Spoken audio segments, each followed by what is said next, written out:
देखिए, दिल्ली में 10 साल की अमावस की रात समाप्त होने वाली, उसका आज आखिरी दिन है, उसका निर्णायक दिन। और मैं पूरी जिम्मेदारी से आपको यहाँ खड़े होकर के कह रहा हूँ, जैसे मैंने हरियाणा के चुनाव से पहले आपको कहा था और महाराष्ट्र के चुनाव पे भी इसी जगह खड़े होकर के कहा था, और वापस याद दिला के कह रहा हूँ, जिस दिन हरियाणा के चुनाव के मतदान के बाद आया था, तब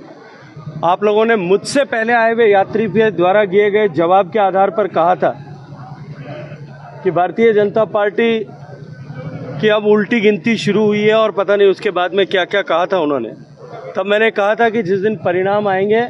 उस दिन सोम सर्वस्व पित्त कथा यहाँ पे उनको वापस याद आएगी। देश की जनता ने झूठे नैरेटिव के आधार पर चुनावों को नकार दिया, और परिणाम वही हुआ। हरियाणा में प्रचंड बहुमत के साथ हम जीते, महाराष्ट्र में नया रिकॉर्ड बनाते हुए हम जीते, और आज आप अपनी डायरी में सब लोग लिख लीजिए, भारतीय जनता पार्टी दिल्ली में पूरे बहुमत की सरकार, प्रचंड बहुमत की सरकार बना रही है। बीजेपी आ रही है, डबल इंजन की सरकार आ रही है, और आम आदमी पार्टी जा रही है। सर, लेकिन कांग्रेस सर, इस कुंभ को लेकर के टिप्पणी की शोभा देती है। देखिए, अगर सिर्फ शोभा कर देने तक की व्यवस्था की विषय होता तो अब तक कांग्रेस पार्टी ने का आचरण और व्यवहार, जब कभी भी भारत और भारतवासी किसी विषय पर गर्व कर सकें, तब इस तरह के संदेह के बादल खड़े करके अशोभनीय टिप्पणियां करना, अनावश्यक टिप्पणियां करना,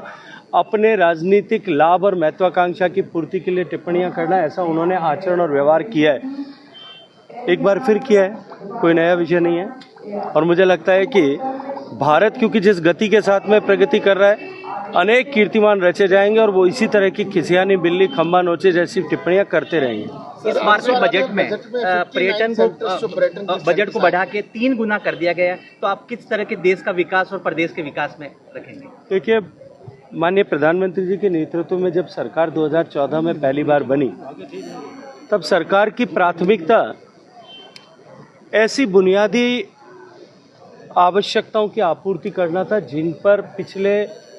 60-62 साल में, 6 दशक में, 55 साल तक राज करने वाली पार्टियों ने काम नहीं किया। गरीब के पास घर नहीं था, घर में बिजली नहीं थी, घर में शौचालय नहीं थे, पीने का पानी का प्रबंध नहीं था, गैस का चूल्हा नहीं था, सामान्य बैंक का खाता नहीं था, इलाज के लिए कोई व्यवस्था नहीं थी, और इंफ्रास्ट्रक्चर के दृष्टिकोण से भी भारत बहुत न्यूनता के स्तर पर खड़ा था। माननीय प्रधानमंत्री जी के नेतृत्व में पहले 10 साल में जिस तरह से इन सब आवश्यकताओं की पूर्ति और भारत के बेसिक इंफ्रास्ट्रक्चर को बनाने, बढ़ाने, दुरुस्त करने और फ्यूचर रेडी बनाने के लिए काम हुआ, उसके बाद में अब क्योंकि भारत पूरे विश्व के लिए आकर्षण का केंद्र बना है, निश्चित रूप से भारत में पर्यटन की संभावनाएं और भारत को दुनिया की तीसरी बड़ी अर्थव्यवस्था बनाने और विकसित भारत बनाने के सपने को पूरा होने तक 2047 तक भारत को $30 ट्रिलियन से बड़ी अर्थव्यवस्था बनाने के उस मार्ग में टूरिज्म बहुत बड़ी भूमिका का निर्वहन करेगा।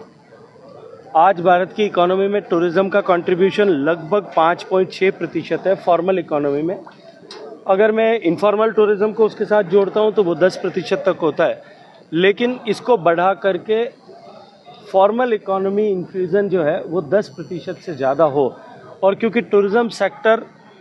रोजगार का एग्रीकल्चर के बाद सबसे बड़ा सृजन करने वाला सेक्टर है, माननीय प्रधानमंत्री जी के नेतृत्व में हमने टूरिज्म को इंसेंटिवाइज करने के लिए जिस तरह से वित्त मंत्री ने बजट प्रस्तुत किया है,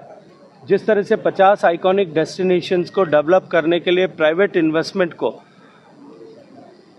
इंसेंटिवाइज करने के लिए इंफ्रास्ट्रक्चर का स्टेटस दिया है, जिसका पिछले दशकों से डिमांड हो रही थी, मैं ये मानता हूँ कि एक बड़ा बूस्ट टूरिज्म को इसके माध्यम से मिलेगा। इसके अतिरिक्त भी जिस तरह से 12 लाख रुपए तक की इनकम को टैक्स से एग्जेम्प्ट किया है, ज़ीरो कर दिया है, मैं आप सबको भी बधाई देता हूँ, क्योंकि आप और मैं, हम सब लोग मध्यम वर्ग के लोग हैं, हम सब लोग सैलरीड क्लास लोग हैं। हमको 12,75,000 रुपये तक का टैक्स पर की इनकम पर अब कोई टैक्स नहीं देना पड़ेगा। ये मध्यम वर्ग को जो बड़ी सौगात दी है, और इसके चलते हुए मध्यम वर्ग की जेब में जो पैसा होगा,